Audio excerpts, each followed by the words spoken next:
اللهم صل على سيدنا شفيعنا مولانا محمد كما تحب وترضى بأن تصلي عليه صلی اللہ تعالی علیہ وسلم.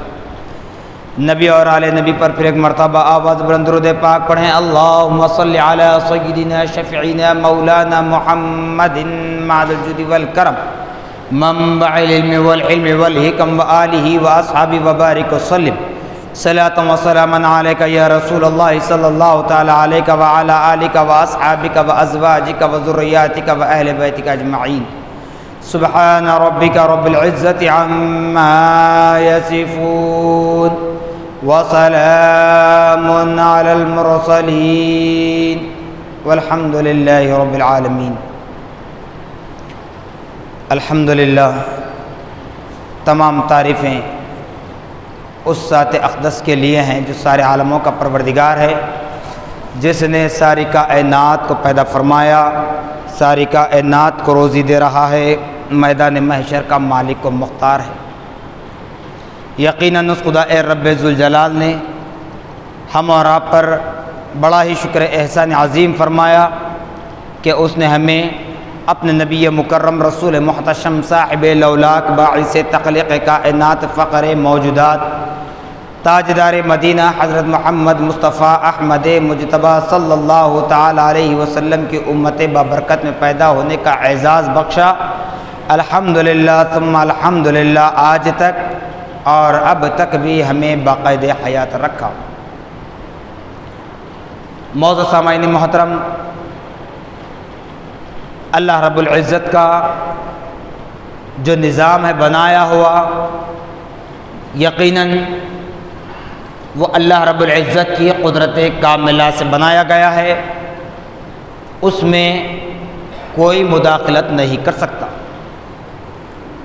جیسے کہ قرآن کہتا ہے قل جاء الحق وزهق الباطل ان الباطل كان زهوقا، یعنی قرآن مقدس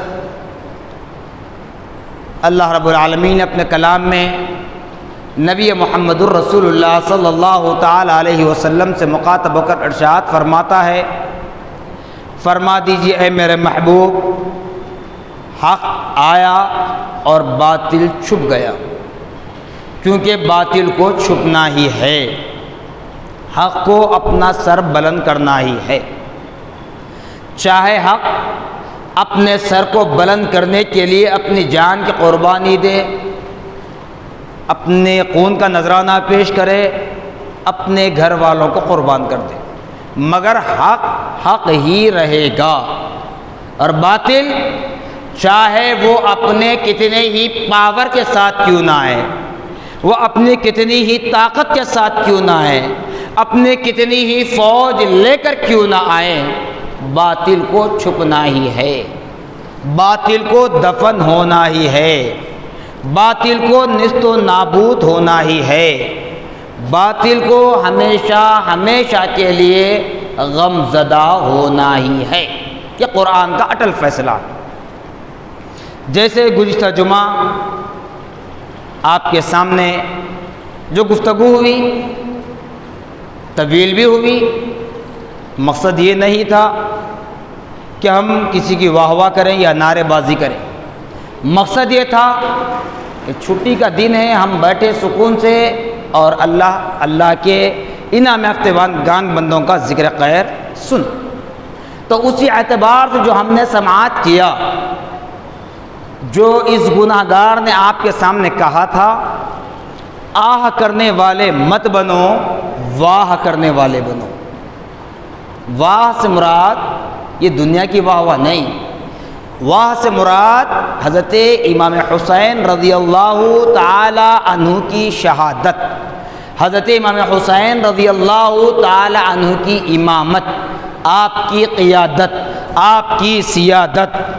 جی ان تمام منصبوں کو ہم سلام کریں، وہ واہ ہے.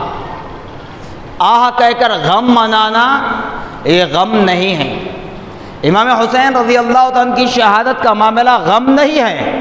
یہ بات ضرور ہے جو بندہ مومن بھی ان واقعات کو سن لے تو اس کی آنکھ نم ہونے سے نہیں رکتے، آنسو بہہ نکلتے ہیں. اس کا مطلب غم نہیں ہے، آنکھوں سے اشک جاری ہونا یہ غم نہیں ہے، غم وہ جو لفظ آہ پر استعمال ہوتا ہے، آہ کے اعتبار سے جو غم کرتے ہیں اس طرح نہ بنے۔ دیکھیے شاید میں نے الفاظ کہا ہوگا، پھر سے آپ کے سامنے رکھ دیتا ہوں۔ نبی مکرم صلی اللہ تعالی علیہ وسلم کی ظاہری عین حیات میں جو جنگیں ہوئی، اسلام کی سب سے پہلی جنگ بدر، جو بدر کی لڑائی ہوئی، وہاں وہ دشمنان اسلام کافر تھے، کفار تھے، ان سے جنگ تھی۔ جنگ احد ہوئی، یہ بھی کفار سے ہوئی۔ یعنی نبی کریم صلی اللہ تعالی علیہ وسلم کے عین حیات میں، ظاہری حیات میں جو غزوات ہوئے، جو جنگیں ہوئی، کفار مکہ سے تھی۔ آپ کے پردہ فرمانے کے بعد صحابہ کرام نے بھی جو غزوات لڑے وہ بھی کفار مکہ سے تھی، لیکن حضرت امام حسین رضی اللہ تعالی عنہ کا جو معاملہ تھا، آپ کے مد مقابل جو تھے وہ کفار مکہ نہیں تھے، وہ غیر مومن نہیں تھے، غیر مسلم نہیں تھے، مسلمان کا لیبل لگا ہوا تھا، کلمہ زبان پر جاری ہوتا تھا، نماز پڑھا کرتے تھے۔ تبھی تو کسی نے کیا خوب کہا، گھر کو آگ لگی گھر کے چراغ سے۔ کیونکہ اسلام کے معاملے میں کوئی بھی بات آپ لے لیں، غیر اتنا اعتراض نہیں کرتا، غیر اتنا غلط کمنٹ نہیں کرتا جتنا اپنے کرتے ہیں، کیونکہ ہم خود ہمارے پیشواؤں کا، ہمارے رہنماؤں کا، ہمارے علماؤں کا، ہمارے مشائخین کا، ہمارے سادات کا جب ہم ادب نہیں کر سکتے تو پھر غیر کیا خاک ان کا ادب کرے گا؟ کیسے ہم غیر کو کہیں گے کہ یہ ہمارے عالم ہیں، یہ ہمارے امام ہیں، جی یہ ہمارے پیر کامل ہیں، ان کا تم ادب کرو؟ ارے تم کہو نہیں، تم ادب کرو، تمہارے ادب کو دیکھ کر وہ ادب سیکھ لیں۔ اسی لیے کہنے والے نے کہا گھر کو آگ لگی گھر کے چراغ سے، گھر کا پردہ اڑتا ہے پہرے داروں سے۔ اس لیے جب پہرے داری کرتے ہیں، خادم کی حیثیت سے کام کرتے ہیں، تو پھر اسی طرح کام کیجئے، راز کو راز رکھیے، عزت و احترام ہر معاملے کو ملحوظ رکھیے۔ تو امام حسین کے مد مقابل کون تھا؟ جنتی کے پیٹ میں جہنمی، ملعون، ابلیس، ابن ابلیس بھی بول سکتے ہیں آپ، قاتل، قابض، زانی، جواری، شرابی، یہ سب برائیاں اس کے اندر موجود تھی۔ یزید پلید، جس کا نام یزید۔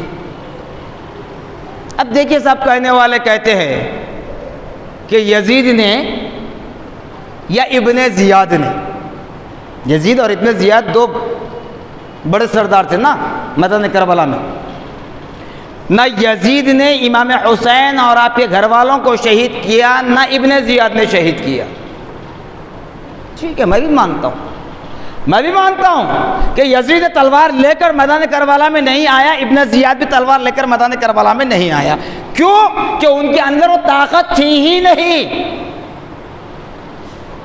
ان نادانوں کے پاس طاقت تھی نہیں۔ اب کہتے ہیں پھر یزید کو تہمت کیوں باندھتے ہو؟ اب مثال سمجھا دیتا ہوں آپ کو، کیونکہ میں بار بار کہتا ہوں کہ اللہ کے گھر میں، بلکہ جہاں اللہ اور اس کے محبوبین کا ذکر خیر ہوتا ہے، وہاں دنیا کی باتیں کرنا، دنیا کی سیاست کی بات لانا یہ مقصد نہیں ہوتا، نہ کوئی کہانی بنا کر میں پیش کرتا ہوں۔ مثال بذا اوقات سمجھانے کے لیے دینا پڑتا ہے، اور وہی مثال جو ہمارے درمیان چلا کرتی ہے تو کیا اسے ہمارے ذہن کھل جاتے ہیں۔ اب دیکھیں ہمارے وطن عزیز پیارے ہندوستان میں حکومت جس کسی کی بھی ہو، چاہے وہ کون سا موقع ہو، آج کا ہی پیریڈ مت لیجیے آپ، جب سے یہ حکومتیں قائم ہوئی اس وقت سے آج تک، ٹھیک ہے، پھر آنے والے وقت میں بھی وہی مثال آپ لے سکتے ہیں۔ پرائم منسٹر ہوتا ہے، پھر ریاستی سطح پر ایک چیف منسٹر ہوتا ہے، ٹھیک ہے۔ ابھی پچھلے 2 سال سے تقریباً جو ساری دنیا کورونا وائرس کی لپیٹ میں مبتلا ہے، جس وبا میں، تو بتاؤ آپ کا ریاستی چیف منسٹر آپ کے گھر پر آ کر آپ کو آرڈر دیا کہ کوارنٹین ہو جاؤ، گھر میں رہو، باہر مت نکلو، کرفیو ہے؟ بتائیے، کیا آپ کے پرائم منسٹر صاحب آپ کو لیٹر بھیجے آپ کے گھر پر؟ نہیں۔ تو ہوتا کیا ہے، وہ اپنے ماتحت کو حکم دیتا ہے، وہ اپنے ماتحت کو حکم دیتا ہے، وہ اپنے ماتحت کو حکم دیتا ہے، اس طریقے سے نظام چلتا ہے۔ تو ایسے ہی یہ یزید پلیت اور ابن زیاد بھی اپنے ماتحتوں کے ذریعے اپنے آپ کو پارسا بتانے کے لیے اپنے ماتحتوں کے ذریعے اہل بیت اطہار کے خون کے پیاسے تھے۔ تو آج کچھ ہوتا ہے ہماری ریاست میں، سیدھا چیف منسٹر کے نام صحرا چلا جاتا ہے، اور بھی اس سے اچھا ہوتا ہے تو پرائم منسٹر کے نام صحرا چلا جاتا ہے۔ تو پھر میدان کربلا میں اگر ابن زیاد نے حملہ نہیں کیا، یزید پلید نے حملہ نہیں کیا، لیکن اس کے ماتحت اس کے ماننے والوں نے تو کیا ہے نا، اسی کے کہنے پر تو کیا ہے نا۔ اب تم یزید پلید کو پارسا بتاتے ہو؟ اگر یزید پلید نہیں کرتا، نہیں ہوتا، اس میں شامل نہیں ہوتا، تو پھر تاریخ اٹھا کر بتاؤ مجھے کہ مسلم بن عقیل رضی اللہ تعالی عنہ کو جب حضرت امام حسین رضی اللہ تعالی عنہ نے اپنا قاصد بنا کر، اپنا نائب بنا کر، اپنا خلیفہ بنا کر، اپنا نمائندہ بنا کر جب کوفہ کی طرف بھیجا، مسلم بن عقیل پہنچے اپنے دونوں لاڈلے شہزادے معصوم ننھے بچے عون محمد کے ساتھ۔ بچپن کا عالم تھا، کوئی بڑے نوجوان نہیں تھے، بچپن کا عالم تھا عون محمد رضی اللہ عنہ، اپنے شہزادوں کو لے کر نکلے۔ اس لیے عربی میں ایک جملہ ہے، الکوفی لا یوفی، کوفی کبھی بھروسے کے قابل نہیں ہیں۔ تو ان کوفیوں نے حضرت مسلم بن عقیل رضی اللہ تعالی عنہ کو بڑے ہی جوش و خروش کے ساتھ استقبال کرتے ہوئے لے چلے۔ پھر جیسے یہ حالات دیکھے امام مسلم بن عقیل نے خط لکھا، امام حسین کو بھیج دیا۔ ابھی امام حسین راستے میں تھے، مسلم بن عقیل شہید ہوئے۔ تو اب بتاؤ، کوفہ کی جامع مسجد میں آج بھی اس مسجد کو جا کر دیکھ لے، اتنی بڑی وسیع مسجد ہے جہاں کم سے کم 1 لاکھ 2 لاکھ آدمی نماز پڑھ سکتے ہیں۔ 40,000 کوفیوں نے 40,000 کوفیوں نے مسلم بن عقیل کی اتباع میں نماز ادا کر رہے تھے۔ جیسے یزید پلید کو معلوم ہوا کہ امام حسین کا قاصد مسلم بن عقیل آیا ہے اور لوگ اس سے گرویدہ ہوتے جا رہے ہیں، ہزاروں کی تعداد میں لوگ اس کے پیچھے نماز پڑھ رہے ہیں، 40,000 کوفی نماز میں تھے۔ میں نے کہا نا، جب ہم متحد ہو جائیں گے، یہ مسجد خدا کا گھر ہے، یہ ہمیں اتحاد کے لیے بنایا گیا ہے، ورنہ خدا کو نہ اپنے گھر کی ضرورت ہے نہ ہمارے سجدوں کی ضرورت ہے۔ ورنہ تم جہاں چاہے سجدہ کر لو، جہاں چاہے تم نماز پڑھ لو۔ یہ 5 وقتہ نمازیں، یہ جمعہ کی نماز، عیدین کی نماز جو بجماعت کھڑا کر کے ایک ہی صف میں سب کو کھڑا کیا جاتا ہے نا، یہ کس لیے؟ تمہیں متحد بنانے کے لیے، متحد بنانے کے لیے۔ تو جب یزید پلید نے دیکھا 40,000 لوگ مسلم بن عقیل کی اتباع میں نماز پڑھ رہے تھے، تو یزید پلید نے کیا کیا؟ مسجد کے باہر جو تھے ان کو نہیں روکا۔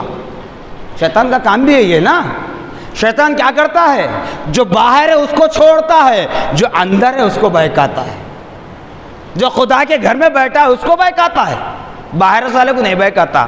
بولتا یہ تو میرے تابع ہے، یہ تو میرے ساتھ ہی چلنے والا ہے، اندر والے کو بہکاؤ۔ اندر والے کو بہکائیں گے تو اس ایک کی وجہ سے اس کے پیچھے 4 بہک جائیں گے. باہر والا ایک ہی بہکتا ہے, اس کے پیچھے کوئی نہیں بہکتا کیونکہ ان خود باہر ہے.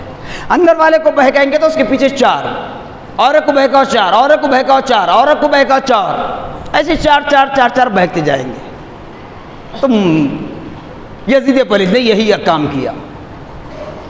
مسجد کے باہر جو تھے ان پر اپنا رعب نہیں بتایا.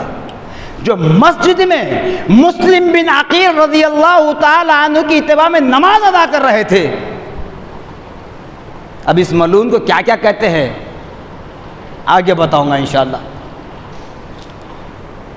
مسجد میں جو نماز پڑھ رہے تھے نا, ان کو حالت نماز میں مسجد کے باہر کر دیا. ان کو حالت نماز میں مسجد کے باہر کر دیا.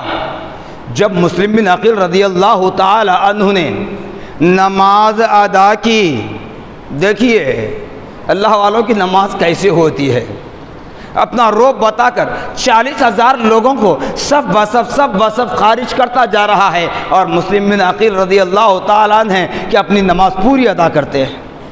آواز سنتے ہیں پر پرواہ نہیں کرتے, نہ آواز محسوس کرتے, بس آواز کی اطلاع تو ملتی ہے.